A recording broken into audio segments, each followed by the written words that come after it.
What's going on here, Yankee fans? Welcome back to the channel. If you guys haven't already, like, comment, and subscribe. Turn on that notification button so you get notified when a live stream pops, a video drops. Boys in the Big Apple's memory stream. It's tonight at 8:10 p.m. It's not your ordinary sports stream. It's a memory stream talking about the fun times we've had at the three of us, Sean, Luca, and myself, over the past 12 plus years. It's going to be a lot of fun. A lot of people are scratching for content in the NFL offseason. Here, you get the fun stuff. You know, it's not just about football. It's not just about baseball. We do the fun stuff, favorite foods and shit like that. It's real fun. You guys got to join us. Definitely a lot of fun happening tonight. So, with this video, I'm going to make a disclaimer because a lot of prima donnas on Twitter have kind of came after me and said, oh, there's no way they're getting rid of this player. Okay, let me explain real quickly before I go into the 5 candidates. This video is about who I think they should trade or look to trade at the trade deadline. Obviously, they will do the complete opposite in the fantasy that they're going somewhere. The Yankees are not going anywhere right now. Probably may not even go anywhere at the end of the season in terms of like the postseason, stuff like that. We're not even thinking about that because they're not a consistent ball club. That's the unfortunate part. But the front office, they believe it's the players' fault and they need more players and whatever. But this is going to be 5 candidates who I think the New York Yankees should look to trade at the deadline. Not saying it will happen, not saying it's an easy job, but I think these 5 candidates should be looked at to be traded, whether it be easy or not, and I'll explain in just a second. So, number 1 candidate probably has to be the hot topic right now. Probably like, I guess, Evan Ingram of this team of late. That is Aroldis Chapman. Thing with him is he's been majorly inconsistent. And why I say Evan Ingram is because over the last month, he's been terrible. Not closing out games, giving up runs, shit like that all over the place. And Evan Ingram drops balls, but both of them made their technical all-star game. Evan Ingram made a Pro Bowl, Chapman made the all-star game. So I'll give you his stats. In the last 7 games, 1-1 record, 16.88 ERA, 7 games. Obviously, this isn't 7 days. This is 7 games. 4 saves, 5.1 innings pitched, 10 earned runs, 9 walks, 6 strikeouts, and 9 hits. So clearly, in the last couple of games, he has not had his control. Command is off, whatever you want to say. And the problem with him, whether this be on him or management or front office or whatever you guys want to make the excuse, when he comes off a week where he's rested and the team was losing beforehand and they weren't using him, his control and his command is not going to be there. And he takes himself out of the game mentally on occasion. The last 7 games, I think 2 blown saves within that span. You had the Pete Alonso home run against the Yankees, and then they ended up winning that game 9-5, I believe the score, 10-5, something like that. Not too far off there. I wasn't watching the game because I was actually having a fun 4th of July, not watching the game, not paying attention to the Yankees at all, only part-time. And then you had the rain out game. Well, not the rain out game, but the rain delay game where it was like 2 hours worth of rain delay, going in the 9th inning with an extra run because Brett Gardner hit a home run. What happened was he loaded the bases with like 2 walks and a single. And then Jared Walsh just took a 1-0 slider deep to right field. From there, it wasn't good. Lucas Ludge came in, and he lost the game. I'm not going to defend Ludge. He's been shaky over the last couple of relief appearances. But Chapman started the fire. Ludge's lack of control only put more gasoline on the fire, for a lack of better words. In the last 15 games, 3-3, 11.57 ERA. So he's getting a lot of decisions, more than he is save situations, or saves, if you will.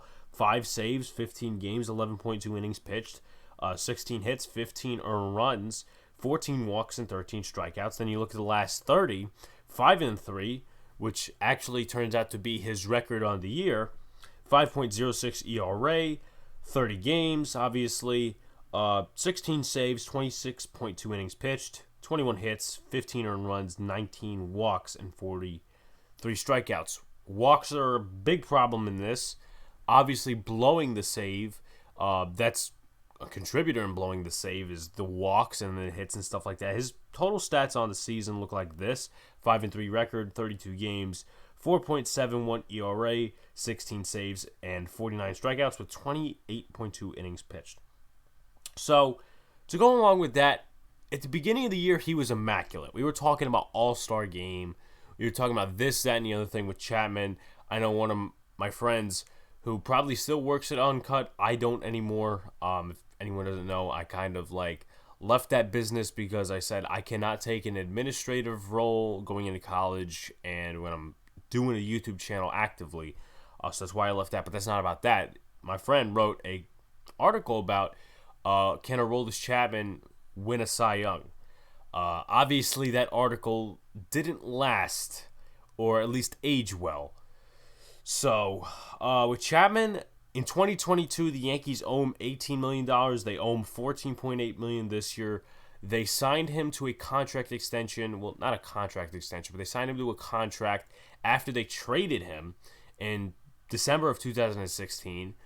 And he actually, I think they had a club option on him, or Chapman had a player option. He extended it through 2022, so 2022 is his last season under contract. Then he's a free agent from there on. Now, Chapman is 33 years old, so people, in terms of general manager and stuff like that, whoever wants to trade for him, if they do, would probably have to take in fact that he is aging very, very slowly, and they're going to have to really take extra care of him. Chapman, for lack of better words, is high maintenance.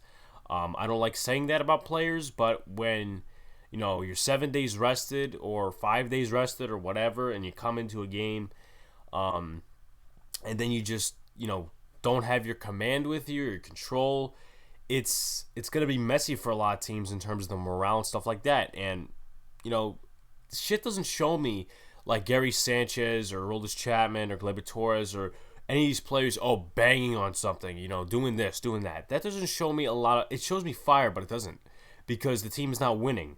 If it was Gardner with the freaking bats from 2019, yeah, we may get somewhere. But Gardner was banging stuff the other day. It's not, to go back to the Chapman point, he takes himself out of the game sometimes, and, it's just emotionally not there. I'm not saying there's anything mentally wrong with him. Of course I wouldn't say that. But in terms of that, it'd be very hard to trade him. If they can get it done, the Yankees would actually probably take over most of the remaining contract. But in terms of that, you'd probably be trading him to a contender, someone who is on the rise. The Giants, I'm thinking of divisional leaders right now. I know the A's were having some bullpen trouble. I don't know what their payroll looks like. The Giants are leading the West Division in terms of the National League, so I don't know if they need bullpen help or whatnot. They seem like a pretty scrappy team that's winning games due to the Padres and Dodgers unachieving. I don't know. But most likely you're not going to a rebuilding team with a Chapman proposal. You're going to a contender, someone who is possibly going to the playoffs, winning the World Series. Do not trade in division. Please don't do that. So with that being said, let's move on to our second guy. And I know a lot of people will probably get mad at me for this one. Gleyber Torres. Here is why I say Gleyber. He's got this mental thing. My personal opinion, he's got shoes to fill. And he hasn't filled those shoes all that well. Defensively. Offensively, we could speak on another story. I mean, last year, hit 243. The year before that, 278. I'm a big batting average guy, if you guys already didn't know. But Gleyber, in my opinion, tries to be Derek Jeter when he only has to be a simple shortstop and make the plays. He makes a lot of mental errors. And sometimes when those mental errors get to his head, and this is a lot of other players, but it's necessarily not an excuse. You'll see him, like that one game against Atlanta where he bunted or chopped the pitcher's mound. He's just jogging. And, the outrage was obviously there. Boone gave him a talking to. But we all know that Aaron Boone was not brought in here to be hard on the players. He was supposed to be player-friendly. So, in terms of Gleyber Torres, in terms of his hitting, he hasn't done that well lately. Last 7 games, 24 at-bats, 5 hits, 3 runs, 3 RBIs, 5 walks, 6 strikeouts, a stolen base. You look at the last 15, 50 at-bats, 3 runs, 6 hits, 3 RBIs, 9 walks, 18 strikeouts. That's a lot. In terms of, the increase, because obviously it's not 7 games anymore, it's 15. A 120 batting average with a stolen base, and in the last 30, 104 at-bats, 10 runs, 21 hits, 1 homer, 8 RBIs, 16 walks, 26 strikeouts, 2 stolen bases, and a 202 batting average. He was actually starting to be a good hitter at the beginning part of the year, at least from what I recollect, if I recollect correctly. But over the last 15, 20, 30 games, he has not been Gleyber Torres in terms of hitting. We never saw like, oh my God, he's a power hitter, this, that, and the other thing. Well, actually, we did when he hit 30-some-odd home runs, 38 home runs back in 2019. But I'm talking within the last 2 years, of course. He hasn't had that power spark. He's trying to be that, average hitter, hits for base hits, doubles, triples, shit like that. But he hasn't been a hitter the last 15 to 30 games. And that's unfortunate. And then you pile up with the defense. The defense was extremely bad against Kansas City, at least in one of the games. I think it was Kansas City or maybe in Boston. Boston, I remember he did have 2 errors. One didn't count against him, though. He tries to be Derek Jeter, and the point is when you have to be a simple shortstop and just ground balls. So in terms of trading him, I think the value would be a little more. He faces arbitration, or I would say arbitration year 2 and 3 in 2022 and 2023. This year, obviously, he's got $4 million. Arbitration meaning, if you guys don't know what that is, that's like negotiating on how much a player's salary is worth in terms of that year. You guys can look it up, but obviously he's not going to a hearing. We don't know all that shit to the offseason yet. The Yankees have to make an offer. Torres' agents and stuff like that have to make an offer. We know that stuff. But in terms of trading him, I think the value would be a little more there. I think there's teams around the league that could probably say, hey, we could try to fix him up, and if he can be a consistent hitter and just an average shortstop in terms of defense, we can make something out of him. So maybe a rebuilding team, maybe a contender. He did well at second base. And the problem is that a lot of people overlook the transaction of not signing Didi Gregorius back. That was 2019. He went to the Phillies, and Joe Girardi was there, and he's still there. Both of them are still there, whatever. But the point is, Didi was a big spark. He was great on defense at shortstop. Gleyber Torres, he was at second base a lot of the time. He was not playing short. He played a lot of shortstop in 2020. We saw the errors, stuff like that. We thought, oh, well, it's only going to be a freshman slump. He's playing shortstop in the big leagues probably the first couple of times, in the first 60 games of his career, whatever. And then this year, it's really not much different results. Unfortunately, I don't pay attention to defensive WAR. I do the eye test. I don't do that type of analytic stuff. But my point is that Gleyber Torres would be easier to trade. In terms of solutions, Tyler Wade is not a solution, so don't even get that from me. He just got optioned. Hoy-Jun Park, if the Yankees want to make it work, they could. A lot of people have been saying, the prospects haven't been good. That's because player development hasn't been good with coaches, and that's because, they give up on them way too early. And Hoy-Jun Park, he's not even a prospect from my understanding. He's hitting well in AAA. I mean, shout-outs to him. I wish he'd get called up, but Brian Cashman, as he said it, well, it doesn't make a difference. Well, yeah, you know what? With that attitude, it doesn't make a difference. So that's Gleyber Torres for you. The next one is kind of a bizarre one. I don't think realistically that you could trade him based off of his performance. Based off salary, you could probably trade him, though. This guy is Rougned Odor. Now, you're going to ask, the Yankees, they just traded for him and gave up 2 prospects. Why would they trade him to a different team? Well, Rougned Odor has not worked out for the Yankees. Let's put it that way. Let's put it in simple terms. And this isn't the first time that I'm requesting something like this. I've actually requested this before. And if you look at history, in terms of second baseman as well, back in 2014, the Yankees signed Kelly Johnson. I think he was on the Mets the previous year. He was on a different team. He was either on the Braves, Phillies, whatever team he was on. And then they traded him at the deadline for Martin Prado or Steven Drew, one of them. But with that being said, it's not uncommon to sign somebody, trade for somebody, and then trade for somebody. You get whatever you want. Well, not really whatever you want, but you get what you get in this type of trade. Odor has not worked out. Despite his 7-game hot streak, he's really been hot over the last 15 to 20 games. but we're not looking at that, or at least I'm not. I'm looking at, basically all season. He's not a premier defensive second baseman. He's taking some time away from DJ LeMahieu. Well, he's not taking time away, but, his thing obviously was to try to take some time away if he had good performance or whatever, move DJ to first, whatever. But the problem with that is that they acquired him in terms of getting a lefty bat. The problem I mentioned in one of the streams is that Hal Steinbrenner and all the guys in the front office, including Cashman, did not prioritize the lefty bat. They relied off of Talkman. They relied off of Mike Ford, Tyler Wade, all these guys that are unproven, possibly slipping coming into this year, and all of them slipped, and the front office so they traded for Odor, knowing that he's a power guy. He ain't necessarily, the hitting type of, he's going to hit a single, a double, this, that. No, he's going to hit home runs, and that's about it. But I'll give him his credit within the last 7 to 15 games. For Odor, let's see where we at. 17 at-bats, 3 runs, 6 hits, 1 home run, 3 RBIs, 2 walks, 4 strikeouts, 353 batting average. 15 games, the last 15 games, of course, 45 at-bats, 13 hits, 6 runs, 3 home runs, 5 RBIs, 2 walks, 12 strikeouts, which is obviously an increase, and a 289 batting average. Look at the last 30 overall. This includes when he was still not hot yet, so you have to take that into factor. 95 at-bats, 23 hits, 11 runs, total of 4 home runs, 7 RBIs, 5 walks, no stolen bases. He's not that type of guy, or at least isn't anymore. 34 strikeouts and a 242 batting average. His total stats on the year, 156 ABs, 19 runs, 33 hits, 8 home runs, 18 RBIs, and a 212 batting average. Now, I don't look at OPS, so I already told you guys that.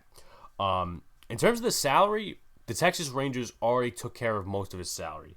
At least according to the stuff I looked up via Spot Track and some other stuff, he's owed about $570K this year, $570K next year. Then I think he has a club option in 2023 of $13.5 million. I think that's on the Yankees tab. I don't think the Rangers would go ahead and pay for something that's 2 years in advance. However, the Rangers have to get out of that situation and try to save some money, or at least at the time they tried doing that. That's kind of what the move was for, and trying to rebuild. The Rangers have been rebuilding ever since their World Series run, or whatever you guys want to say about that. But my point is, the club option, you could easily decline it, buy it out, do whatever you want. Next year is simple, $570K. There's no arbitration. There's no stuff like that. So if the Yankees want to go ahead and move on from him, they can. They would just have to keep in mind of that club option, and that would probably have to go in terms of like the other team. They would have to select whether they want the club option for Rougned Odor or not. In terms of where he would go, I wouldn't say rebuilding team. I would say more of a contender. So with that being said, let's move on to our fourth guy, our second to last guy, and that is Clint Frazier. I am not happy to really discuss about this topic. I'm not really happy to discuss this player, but it has to be talked about. It has to be discussed. I don't know if it's worth me reading the last 7, the last 15, the last 30, because he has not shown up all season. That's what it is. I'm sorry, but that's, those are the facts right there. That's what you get on this channel. In terms of Clint Frazier, the last 7 games, 17 at-bats, 2 hits, 2 runs, 3 RBIs, 5 walks, 8 strikeouts, and a 118 batting average. This is bad. Last 15, 31 at-bats, 5 hits, 5 runs, 4 RBIs, 8 walks, 15 strikeouts, 161 batting average. Total out last 30 games, 77 at-bats, a total of 9 runs, 18 hits, 1 home run, 8 RBIs, 14 walks, 31 strikeouts, 2 stolen bases, and a 234 batting average. Clint, it's a tough situation for the Yankees. It's a tough situation for myself. Here's why myself. Because if I would have told myself 2 years ago that I wanted to trade Clint Frazier, I'm pretty sure my 2019 self would have slapped me across the face. Because for years, I've been digging the hole saying, Clint Frazier needs to get a shot. He gets a shot this year, and it doesn't work. It has not worked all season. He was really never on a hot streak of some sort. And listen, you could say, oh, Brett Gardner's comeback kind of influenced Clint Frazier's mental ability, stuff like that. Frazier has not been the hitter he was in past years. Last year, and the year before that, he actually had a good average. Well, most of his career, he's had good averages, or at least decent averages, at least to my standard. 267, 267, 265, 231, and obviously he had that 12 home run year in 2019, 2 years after he made his MLB debut, which I was definitely excited for when that happened because of the Andrew Miller trade and stuff like that. But if you look at the Andrew Miller trade right now, it really was lost by both, honestly, if you're getting the sense out of it. Ben Heller, he's no longer on the team. Justice Sheffield, he was traded to the Seattle Mariners for James Paxton. J.P. Fireisen, he was traded to the Brewers and is now on the Rays. And Clint Frazier, if I'm missing anyone, I apologize. Clint Frazier, he has not worked out this year when he got his real chance. You know, we could talk about, you know, the past year's batting average and stats and stuff like that. That was in small sample size. This is the year he got his opportunity as to be the full starter coming into the spring, coming into the regular season. He has not proven a single thing. And there are teams out there that could probably pick him up and say, hey, you know, we could try to revitalize this kid's career. You know, he's only 26 years old. There's a quite possibility that a team like the Pirates might want to turn him around. Maybe a team like the Rockies might want to turn them around. You know, they're not going anywhere anytime soon. They could experiment on some young players. Frazier, I guess, is still fairly young for the MLB type age. You know, in the NFL, 26 ain't that freaking young, especially when you got guys coming in the league at like 20, 21, 22 years old. But my point is this: Clint Frazier is likely not going to a contender, and also to note, if the Yankees wanted to trade him, they would likely trade him for a bigger piece in terms of buying, not selling at the trade deadline. And that would piss me off because you're buying into some false hope, for lack of better words. I know I'm using Knicks terms here, but that's false hope right now. If you trade Clint Frazier and so on and so forth and whoever at the deadline for a big star and it doesn't work, you're only coming back next season with a higher payroll pre-arbitration for a lot of guys, but you're also coming in with an extra player. So if you trade for an outfielder, you get an extra outfielder coming along with Aaron Hicks and all the guys that are competing in spring. So that's Clint Frazier for you. I know a lot of Yankee fans want him gone. So my next and final guy is going to be someone who's been hot as of this month.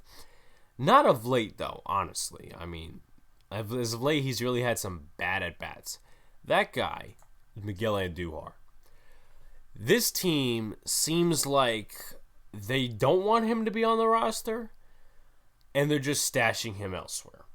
It's kind of that feeling. Because last year, wasn't on the roster really. He was at the alternate site, and he was up and down and up and down. Year before that, he has the injury. Year before that, obviously, runner-up for AL Rookie of the Year behind Shohei Ohtani. Obviously, we all know how Ohtani is doing right now. That's not the topic of this video, however. In terms of Andujar, his stats right here, 22 at-bats, 2 runs, 4 hits, 1 home run, 3 RBIs, total of 3 strikeouts and 2 walks within the last 7 games and a 182 batting average. You look at the last 15, which is bigger, obviously. 46 at-bats, 4 runs, 10 hits, 1 home run, 4 RBIs, 5 walks, 5 strikeouts, 217 batting average, again slightly better. Last 30 games, bigger in terms of a microscope look. 99 at-bats, 25 hits, around 14 runs, 6 home runs, 10 RBIs, 7 walks, 16 strikeouts, and a 253 batting average. Obviously, there was a good spark of this season. I think it was the Rays series, and I think it was the Twins series. If it wasn't the Twins series, it was a different series, but I'm pretty sure the Rays series is like where he started sparking, hitting home runs to right field and stuff like that. That's what we wanted to see out of Andujar. This late stretch isn't necessarily good. Like, he had one big at-bat against the Mets where he had some runners on. Obviously, the Yankees' Achilles heel, if I'm using that word correctly, is hitting with runners in scoring position, which they can't do because there's no fundamentals. It's all based off of analytics and that bullshit. But in terms of Andujar, he is not a left fielder. I mean, if you told me 2 years ago that Miguel Andujar was going to play left field, I would have slapped myself. I would have slapped anyone who said that to me. You know, I'm like, what are you talking about, Miguel Andujar in left field? He is not a left fielder. They're trying to make something work, and it's not going to for the long term. That's like putting Tim Tebow at tight end, for God's sakes. Andujar, he can't read balls correctly. You know, he doesn't necessarily have the arm for the outfield. And to know, like, some pop-wise, you just see him uncomfortable, like, trying to track the ball. If you're going to trade him, I think you go in the solution of either trading for a big piece outfielder, which is really what I don't want to happen because, again, buying into the false hope. And then you got left fielder in the minor leagues, Trey Ombrigi, who, once again, isn't a lefty. But what you could say about that is basically that, oh, well, he's hitting well. He's got something like a 60-game on-base streak. That you don't see in the majors anymore. That you don't see with the Yankees anymore. Once again, all analytical based, that stuff. In the minors, I don't think they care about analytics. I think they care about, you know, the fundamentals and that stuff. That's why Trey Ombrigi is hitting well. That's why Chris Gittens, before his IL stint, was hitting well. And that's why when Gittens came up to the big leagues, my personal opinion, not just his struggles, but they were probably giving him a different idea than they were in the minor leagues. But in terms of Andujar, you know, he's been given, I would say, the raw side of the coin, for lack of better words, because you look at 2019, he had the surgery. 2020, he had limited opportunities, total of 21 games, but, you know, it was up and down with him between the alternate site. And then you look at this year. First, he didn't get a spot, then left field opened up, and he's not a left fielder. I mean, if you trade him, put Ombrigi in left and experiment with him. At least that's, and Andujar is the same. Andujar is homegrown. Ombrigi is homegrown. That's what I want. Because a lot of the people out here, oh, trade for this guy, trade for that guy.